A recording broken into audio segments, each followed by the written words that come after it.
muna ta shirye-shiryen za ta yi empowering mata, za ta yi training ɗin mata da matasa, kuma bayan ta yi training ɗinsu za ta ba su kayan aiki ta hanyar ofis ɗin nan na da lokacin ina commissioner na ayyuka na musamman. To lokaci ya wuce mata, ta ga ya kamata ta koma America, za ta ci gaba da wasu ayyuka a can, amma duk da haka ba ta yi ƙasa a gwiwa ba, ta duba ƙoƙarina da yadda na ba ta haɗin kai, muka yi ta ƙoƙarin ta zo ta yi wannan training na mata da matasa a jihar Kano, kuma ta ba su kayan aiki, ta turo min da wannan kyauta ta girmamawa kafin ta zo. To ina tura mata saƙon cewa har yanzu muna nan tare da ita, kuma ba wai don ta tafi ba, ina nan ina ta kullum ina tunaninta, mu samu irin mata irin ta da suke 'yan Najeriya mazauna ƙasar waje America, kuma da kullum abin da suka samu suke so su turo shi Najeriya. Ita musamman haifaffe 'yar Kano ce, amma ƙabilan Edo State, watan Benin, Auci, kuma ta ga tunda a Kano aka haife ta, ta girman Kano, ba abin da ba ta ji na Hausa, tana America, ta ga duk abin da ta samu ta kawo shi jihar Kano, ba maganinsu na Edo ba. Shi yasa nake da passion for her, nake ƙaunar matan nan, tunda ba a jiha ba ce, amma take da kishin cewa ai a Kano ta karatu, komai nata a Kano ta yi, saboda haka duk abin da za ta yi a Kano za ta yi. Gaskiya ina tura wannan sako cewa wannan ministry da aka bani sabo ba ta nan. Wannan ministry ita ce ya kyautu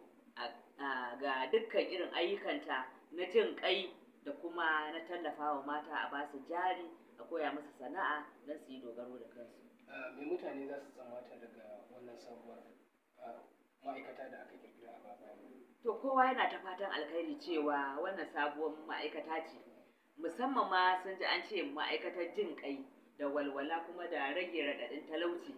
To mutane suna sa rai cewa ai duk wani matsalarsu idan ta taso, an ce na jin kai ne kuma na walwala da rage raɗaɗin talauci, za a zo nan ma'aikatar, ai kamar suna zaton cewa abu ne a ajiye da idan ka zo kana cikin raɗaɗi za a ɗauka abu haka. To wannan mutanen jihar Kano, wannan abu ba haka bane, illa mu da aka ɗora wannan alhakin rike wannan gwamnati, za mu je mu nemo, akwai masu ba da tallafi, akwai bankuna, akwai ma'aikata da za su ka irin gudunmawa jihar Kano ta wannan ma'aikata tamu, don a nemi mutane masu bukata a tallafa musu.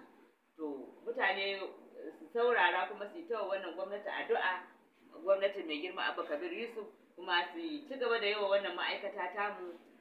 addu'ar fatan Allah ya kawo masu tausayi da jin kai a ƙasashe na duniya, su kawo tallafi wannan ma'aikata su domin a tallafi rayuwarsu. A ƙarshe, wani irin kira zaki ga al'umma mazauna ƙasashen waje domin su ma su ga sun kawo irin wannan tallafi jihar Kano? To ina kira gare su, ba ma wai ko a social media, muna ma tura wasiƙu, musamman idan muka san adres ɗin irin waɗannan mutane a ƙasar waje ne, a Najeriya ne, a Abuja ne, a Kano ne, idan muka san su cewa waɗannan mutane su ne masu ba da irin wannan tallafi, domin a rubuta musu wasiƙa cewa ƙofar mu a buɗe take, su zo su kawo irin wannan tallafi domin mu dubi al'ummar jihar Kano, kuma gwamnati ta kawo nata, a haɗa haɗin gwiwa a taimaki al'umma. Ina kiran su don Allah da su taimaka, duk abin da za su bayar su taho ta wannan ma'aikata, domin ita ce za su ga abin da suka bayar an yi amfani da shi judiciously.